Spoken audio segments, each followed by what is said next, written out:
Hello दोस्तों। आज मैं आपके लिए 2006 में रिलीज़ हुई the pursuit of happiness movie को एक्सप्लेन कर रहा हूँ। ये मूवी बहुत ही ज़्यादा इंस्पायरिंग है और क्रिस गार्डनर की रियल लाइफ पर बेस्ड है, जिन्होंने अपने सपने को पूरा करने के लिए बहुत कुछ खोया था। ये मूवी देखने के बाद आप भी अपने सपनों को पूरा करने के लिए बहुत ही ज़्यादा फोकस्ड हो जाएंगे। तो चलिए बिना किसी देरी के कहानी को शुरू करते हैं। फिल्म की कहानी 1981 में यूएस के सैन फ्रांसिस्को शहर में रहने वाले क्रिस गार्डनर से शुरू होती है, जो अपने 5 साल के बेटे क्रिस्टोफर को उसके डे केयर में छोड़ने जा रहा है। क्रिस्टोफर उसे बताता है कि वो अपने बर्थडे गिफ्ट्स के लिए लिस्ट बना रहा है और उसे वो सारे के सारे गिफ्ट्स चाहिए होंगे। इस पर क्रिस उससे कहता है कि उसे बहुत चीज़ें नहीं मिल पाएंगी क्योंकि उसके पास बहुत ज़्यादा पैसे नहीं हैं। क्रिस अपनी ज़िंदगी में एक सेल्समैन होता है और क्रिस्टोफर को डे केयर में छोड़ने के बाद अपने काम पर निकल जाता है। क्रिस के पास बेचने के लिए जो प्रोडक्ट होता है वो बोन डेंसिटी स्कैनर है, जिसको बेचना क्रिस के लिए आसान नहीं है क्योंकि ये मशीन एक्सरे से थोड़ी ही ज़्यादा साफ इमेज निकालती है, पर इसका प्राइस एक्सरे से दोगुना है और इसलिए डॉक्टर्स क्रिस को बहुत बार ना बोल देते हैं। क्रिस डेली की तरह आज भी एक डॉक्टर के पास अपना प्रोडक्ट बेचने की कोशिश करता है, पर एट द एंड उसे निराश होकर लौटना पड़ता है। क्रिस को अपने घर का रेंट और क्रिस्टोफर के डे केयर की फीस निकालने के लिए महीने में कम से कम 2 स्कैनर्स तो बेचने ही होते हैं, पर पिछले कुछ महीनों में वो एक भी स्कैनर्स नहीं बेच पाया है और घर का पूरा खर्च उसकी वाइफ लिंडा उठा रही है, जिसके लिए उसको भी अपनी जॉब में डबल शिफ्ट करनी पड़ रही है। रात में घर आने पर क्रिस अपनी वाइफ लिंडा से कहता है कि कल उसे एक स्कैनर बेचने के लिए शहर से बाहर एक डॉक्टर से मिलने जाना है, तो क्रिस्टोफर को डे केयर से लाने का काम उसे करना होगा। इस पर लिंडा काफ़ी गुस्सा करती है क्योंकि उसे अपने काम के बीच में से टाइम निकाल कर क्रिस्टोफर को लाना पड़ेगा, पर फाइनली वो मजबूरी को देखते हुए इसके लिए हाँ बोल देती है। क्रिस इसके अगले दिन उस डॉक्टर से जाकर मिलता है और उसको अपना प्रोडक्ट दिखाता है, पर ये डॉक्टर भी उसे फाइनली ना बोल देता है। क्रिस को फिर से चिंता होने लगती है, पर क्रिस की चिंता अब बढ़ने वाली थी क्योंकि वो जैसे ही हॉस्पिटल से बाहर आता है तो वो देखता है कि पुलिस वाले उसकी गाड़ी को नो पार्किंग में से उठाकर ले जा रहे होते हैं। पर क्रिस बिल्कुल चुपचाप खड़ा रहकर ये सब देखता रहता है क्योंकि उसके पास नो पार्किंग का चालान भरने के भी पैसे नहीं होते हैं। अब रात में क्रिस के घर लौटने पर लिंडा उसको घर का रेंट और टैक्सेस पे करने के लिए कहती है, पर क्रिस के पास पैसे नहीं होते हैं और इस बात पर इन दोनों का झगड़ा हो जाता है। पर यह सब शायद क्रिस के लिए आम हो गया था क्योंकि उसे काफ़ी दिनों से ये सब झेलना पड़ रहा था। क्रिस अगले दिन फिर से अपने काम पर निकल जाता है और जब वो एक स्टॉक एक्सचेंज के बाहर से जा रहा होता है तो उसे अपने सामने एक बहुत ही आलीशान गाड़ी आकर रुकती दिखाई देती है। क्रिस इस गाड़ी को देखते ही बहुत खुश हो गया था और जैसे ही वो आदमी उस गाड़ी से बाहर आता है तो क्रिस उससे पूछता है कि तुम ऐसा क्या करते हो कि तुम्हारे पास इतनी आलीशान गाड़ी है। वो आदमी क्रिस से कहता है कि वो एक स्टॉक ब्रोकर है। क्रिस को स्टॉक ब्रोकिंग या शेयर मार्केट के बारे में कुछ भी नहीं पता होता है, तो वो उस आदमी से पूछता है कि क्या स्टॉक ब्रोकर बनने के लिए कॉलेज की डिग्री लेनी होती है। तो इस पर वो आदमी कहता है कि नहीं, इसके लिए सिर्फ आपको मैथ्स में अच्छा होना चाहिए और लोगों से बात करनी आनी चाहिए। ये कहकर वो आदमी स्टॉक एक्सचेंज के अंदर चला जाता है, पर क्रिस को उस आदमी की बातें काफ़ी इंप्रेस कर जाती हैं और अब वो स्टॉक एक्सचेंज के बाहर खड़ा होकर वहाँ से निकल रहे बाकी लोगों को नोटिस कर रहा होता है। वो सबके सब बहुत ही खुश दिखाई देते हैं। देखकर क्रिस ठान लेता है कि वो भी अपनी सेल्स की जॉब छोड़कर एक स्टॉक ब्रोकर बनेगा, पर क्रिस के लिए ये काफ़ी मुश्किल होने वाला है क्योंकि अगली सुबह जब वो ये बात अपनी वाइफ लिंडा को बताता है तो वो उस पर भड़क जाती है और कहती है कि पिछले काफ़ी महीनों से तुमने ना ही रेंट भरा है और ना ही टैक्सेस पे किए हैं। अच्छा होगा कि तुम अपने स्कैनर्स बेचने पर ध्यान लगाओ, ना कि फालतू की चीज़ों पर।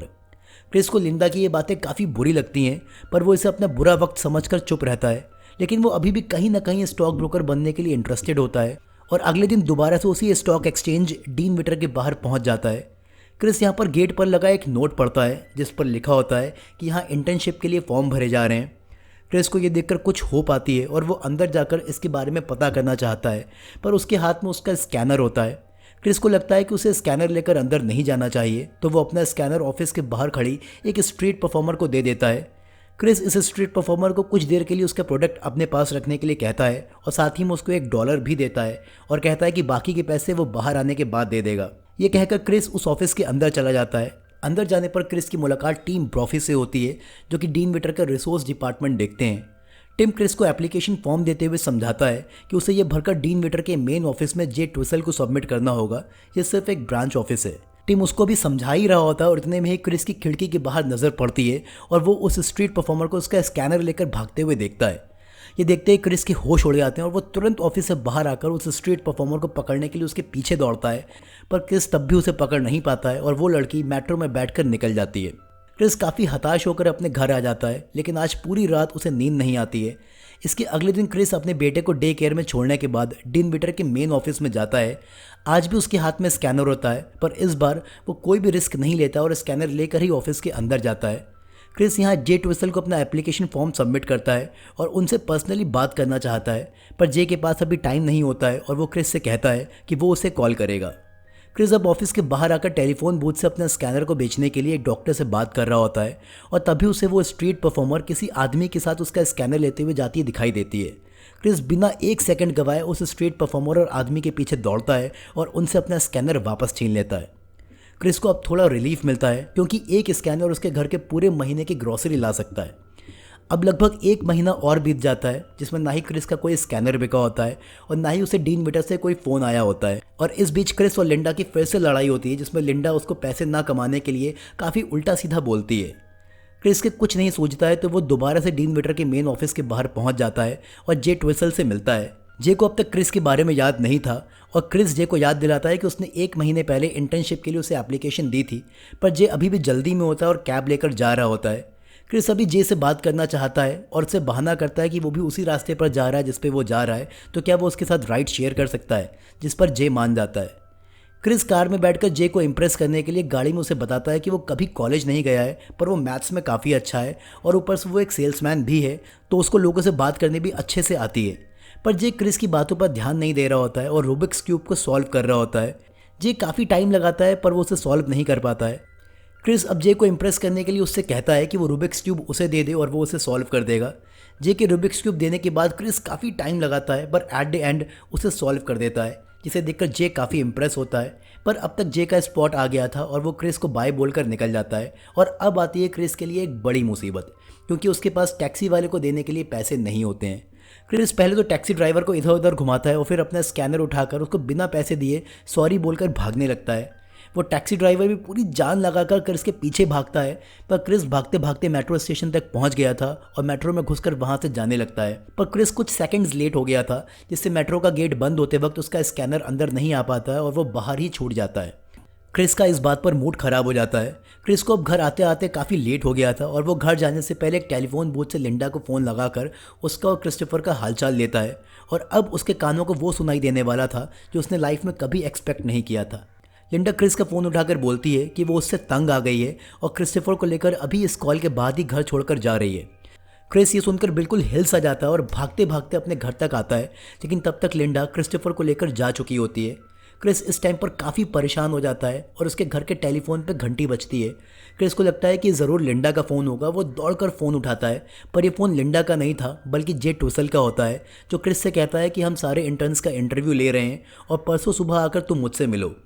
क्रिस को इस बात की काफ़ी खुशी होती है, पर उसे अभी सिर्फ और सिर्फ लिंडा और क्रिस्टोफर की टेंशन लगी होती है। क्रिस घर के बाहर जाकर उनको ढूंढता भी है, पर वो उसे नहीं मिलते हैं।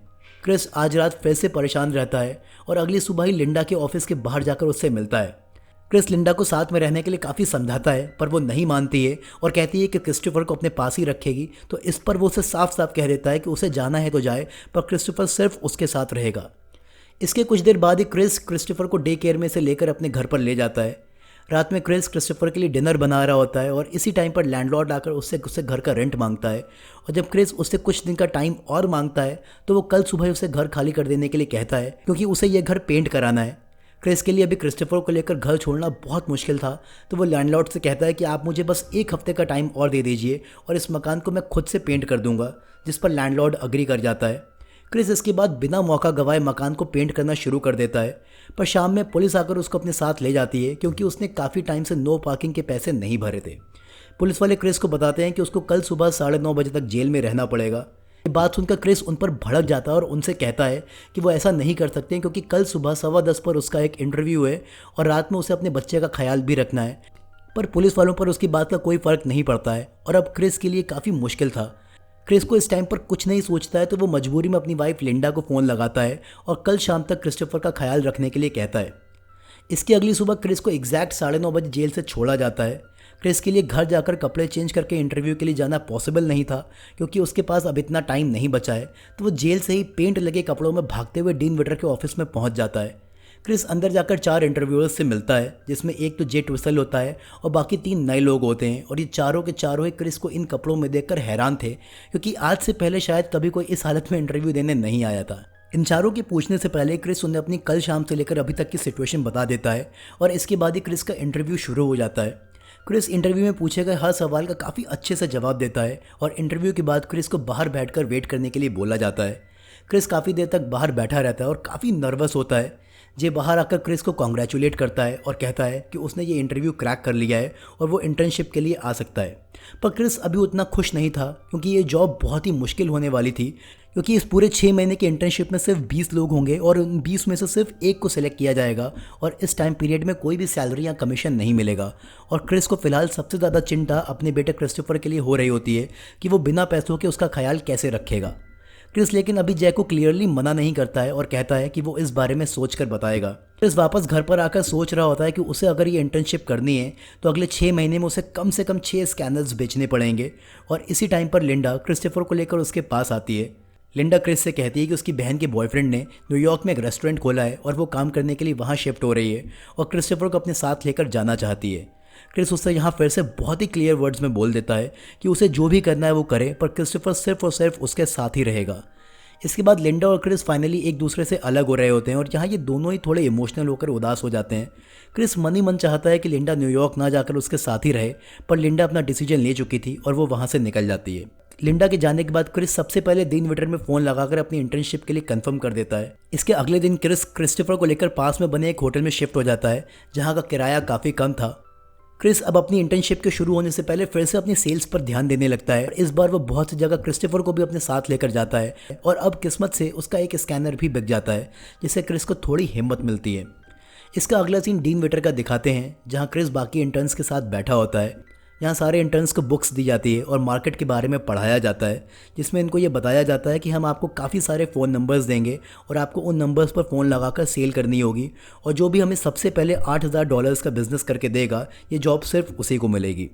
ये क्रिस के लिए काफ़ी मुश्किल हो गया था, क्योंकि वो बाकियों की तरह 9 घंटे इंटर्नशिप में ना देकर सिर्फ 6 घंटे ही दे पा रहा था, क्योंकि उसको हर हालत में क्रिस्टोफर को डे केयर से रिसीव करने के बाद एक लंबा कम्यूट करके घर पहुंचना होता था। पर क्रिस इन 6 घंटों को ही काफ़ी प्रोडक्टिव बना देता है। वो बाकियों की तरह बीच में ब्रेक्स नहीं लेता है और यहाँ तक कि पानी भी कम पीता है, क्योंकि अगर वो ज़्यादा पानी पिएगा तो उसको बार बार वॉशरूम जाना पड़ेगा और वो उसमें भी अपना टाइम वेस्ट नहीं करना चाहता और पूरा का पूरा फोकस कॉल्स लगाकर सेल्स करने में ही लगाता रहता है। ऐसा करते करते 2 महीने और बीत जाते हैं और अब क्रिस के हाथ एक बड़ी अपॉर्चुनिटी लगती है। उसे एक कंपनी के सीईओ वॉल्टर रिबन से मिलने का मौका मिलता है। क्रिस वॉल्टर के सेक्रेटरी से बात करके मीटिंग का टाइम शेड्यूल करता है और उसे मिलने के लिए निकलता है, पर तभी उसका ट्रेनर उसे अपना पर्सनल काम पकड़ा देता है, जिससे वो लेट हो जाता है और वॉल्टर के ऑफिस में पहुंचने पर उसे मालूम चलता है कि वो अभी जस्ट कुछ देर पहले यहाँ से निकल गया है। पर क्रिस अभी भी हार नहीं मानता और वीकेंड पर क्रिस्टोफर को लेकर वॉल्टर रिबन के घर पर जाता है। सबसे पहले तो वॉल्टर को उस दिन पर टाइम पर ना पहुंचने के लिए सॉरी बोलता है और साथ ही कहता है कि वो आज यहाँ पे पास में ही किसी काम से आया था, तो उसने सोचा कि यहाँ पर आपको प्लान बता सकूँ। वॉल्टर इस टाइम पर बिजी होता है और अपने 12 साल के बेटे को लेकर फुटबॉल मैच देखने जा रहा होता है, जिस पर क्रिस भी बहाने से कहता है कि वो भी क्रिस्टोफर को लेकर वहीं जा रहा है। इसी बात पर वॉल्टर क्रिस और क्रिस्टोफर दोनों को अपनी कार में लेकर फुटबॉल मैच देखने निकल जाता है। क्रिस आज पहली बार वीआईपी बॉक्स में बैठकर मैच देख रहा होता है, पर उसका फोकस मैच पर ना होकर वॉल्टर को स्टॉक प्लान बताने में लगा होता है। वॉल्टर काफ़ी देर तक तो उसकी बातें सुनता है, पर लास्ट में उससे बहुत ही क्लियर वर्ड्स में कह देता है कि वो अभी इन्वेस्टमेंट के लिए बिल्कुल भी तैयार नहीं है। ये सुनते ही क्रिस के चेहरे पर आ रही हल्की सी मुस्कान गायब हो जाती है, पर क्रिस को इसमें कोई खास बुरा नहीं लगता है। और अब जब मैच के बाद वॉल्टर क्रिस को अपने दोस्तों से मिलवाता है तो क्रिस उनको भी अपना प्लान पिच करता है और ये लोग आपस में नंबर्स एक्सचेंज कर लेते हैं, यानी कि क्रिस अभी भी हार मानने वाला नहीं है। क्रिस की मेहनत से उसकी किस्मत थोड़ी और बदलती है और अगले 2 महीनों में उसके सारे के सारे स्कैनर्स बिक जाते हैं। क्रिस इस चीज़ से बहुत ज़्यादा खुश हो गया था, क्योंकि अब उसके पास इस इंटर्नशिप के टाइम तक खर्चा करने की दिक्कत नहीं थी। पर क्रिस की ये खुशी सिर्फ कुछ पलों की ही मेहमान थी और उसे मालूम चलता है कि गवर्नमेंट ने उसके अकाउंट से $600 डिडक्ट कर लिए हैं, क्योंकि उसने काफ़ी टाइम से अपने टैक्सेस और पेनल्टीज़ पे नहीं किए थे। और अब क्रिस ये देखकर बिल्कुल टूट सा गया था और उसके अकाउंट में सिर्फ और सिर्फ $21 बचे थे। क्रिस को इसके अगले दिन ही उसके होटल से बाहर निकाल दिया जाता है, क्योंकि वो उसका भी रेंट नहीं दे पाया था और अब उसे समझ नहीं आता है कि वो क्रिस्टोफर को लेकर रात में कहाँ जाए। क्रिस को अब जब कुछ नहीं सूझता है तो वो क्रिस्टोफर को लेकर एक पब्लिक टॉयलेट में घुस जाता है और दरवाज़ा अंदर से लॉक कर लेता है। ऐसा करते हुए क्रिस को रोना आ जाता है, क्योंकि उसे लगता है कि उसकी वजह से उसके साथ साथ उसके बेटे को भी ये सब झेलना पड़ रहा है। इस पब्लिक टॉयलेट पर थोड़ी देर में ही काफ़ी लोग आकर बाहर से दरवाज़ा पीटते हैं, पर क्रिस उन्हें गेट नहीं खोलता और जैसे तैसे उस छोटी सी जगह में क्रिस्टोफर को लिए रात भर बैठा रहता है। इसके अगले ही दिन क्रिस क्रिस्टोफर को लेकर एक मिशनरी में जाता है, जहां रात गुजारने के लिए लंबी लाइन लगानी पड़ती है। पर क्रिस को इसमें कोई दिक्कत नहीं थी, क्योंकि ये पूरी तरह से फ्री था और उसके पास पैसों के नाम पर कुछ भी नहीं बचा था। पर क्रिस ने अभी भी हिम्मत नहीं हारी थी और वो उसी मिशनरी में रात भर जाग जाग कर अपनी पढ़ाई करता रहता था। और इस टाइम पर क्रिस को कम से कम खर्चा चलाने के लिए कुछ तो करना पड़ेगा, तो उसे उसके पास रखे एक स्कैनर की याद आती है। पर यह स्कैनर ख़राब था और इसको रिपेयर करने के लिए इसमें पार्ट्स बदलने वाले थे। अब क्रिस के पास पार्ट्स खरीदने के भी पैसे नहीं होते हैं, तो वो अपना ब्लड डोनेट करके कुछ पैसे जुटाता है और पार्ट्स खरीद कर इस स्कैनर को ठीक कर लेता है। इसके अगले ही दिन क्रिस स्कैनर को ठीक करने के बाद एक डॉक्टर से मिलकर अपने स्कैनर बेचने की कोशिश करता है और उसकी ये कोशिश सफल हो जाती है और उसका ये स्कैनर बिक जाता है। ये पैसे बहुत ज़्यादा तो नहीं थे, पर उसकी हालत को देखते हुए बहुत कुछ थे। क्रिस इसके बाद दोबारा से नए क्लाइंट्स ढूंढने लगता है और उसको उस सीईओ यानी वॉल्टर रेबन के दोस्तों की याद आती है, जिनसे उसने नंबर एक्सचेंज किए थे। और वो एक एक करके उन सबको कॉल लगाता है और उनमें से कुछ लोग उसके प्लान में इन्वेस्ट भी कर देते हैं। और क्रिस की दिन रात करी गई मेहनत थोड़ी रंग लाती है, पर उसे अभी भी ये नहीं पता था कि उसे ये जॉब मिलेगी या नहीं मिलेगी, क्योंकि अगर किसी ने उससे पहले टारगेट पूरा कर दिया होगा तो ये जॉब उसको मिल जाएगी। पर क्रिस अपनी मेहनत में बिल्कुल भी कमी नहीं लाता है और लगातार मेहनत करता रहता है। क्रिस की लाइफ ऐसे ही चलती रहती है और फाइनली ऐसा करते करते वो अपनी इंटर्नशिप के लास्ट डे में पहुंच जाता है। इसको इंटरव्यूअर्स मीटिंग के लिए बुलाते हैं और इस बार वो फिर से उन्हीं चारों इंटरव्यूअर्स के सामने होता है। क्रिस इस बार उनके सामने एक नई शर्ट पहनकर जाता है, जिससे वो इंटरव्यूअर्स काफ़ी इंप्रेस्ड होते हैं। इंटरव्यूअर्स उससे कहते हैं कि हम चाहते हैं कि तुम कल भी इसी शर्ट को पहनकर ऑफिस आओ, यानी कि उन्होंने क्रिस को इस जॉब के लिए सेलेक्ट कर लिया है। ये सुनकर क्रिस की आंखों में आंसू आ जाते हैं, क्योंकि पिछले कुछ महीनों में उसने अपने सपने को पूरा करने के लिए बहुत कुछ झेला और खोया था और आज वो वाकई बहुत खुश था। क्रिस इसके बाद उन्हीं स्टॉक एक्सचेंज से बाहर निकल रहे लोगों की भीड़ में शामिल हो जाता है और ये वही भीड़ होती है जिसका क्रिस कुछ महीनों पहले हिस्सा बनना चाहता था। क्रिस इस भीड़ के बीच चलते हुए भी अपने इमोशंस पर कंट्रोल नहीं कर पा रहा होता और रोने लगता है और वो यहाँ से सीधा भागते हुए डे केयर में क्रिस्टोफर के पास जाता है और उसे अपने गले से लगा लेता है। और इसी के साथ इस फिल्म की कहानी भी यहीं पर ख़त्म हो जाती है। मूवी के लास्ट में हमें रियल क्रिस गार्डनर को भी देखने को मिलता है। क्रिस गार्डनर ने कुछ टाइम तो डीन विटर में जॉब करी थी और इसके कुछ टाइम बाद 1987 में खुद की investment firm Gardner Rich and company open करी थी, जिसके चलते वो सक्सेसफुल तो हुए ही थे और एक मिलेनियर भी बन पाए थे। वीडियो पसंद आया हो तो वीडियो को लाइक करिए, चैनल को सब्सक्राइब करिए। फिर मिलता हूँ आपसे एक ज़बरदस्त फिल्म की कहानी के साथ। तब तक आप लोग अपना ख्याल रखिए। Good bye.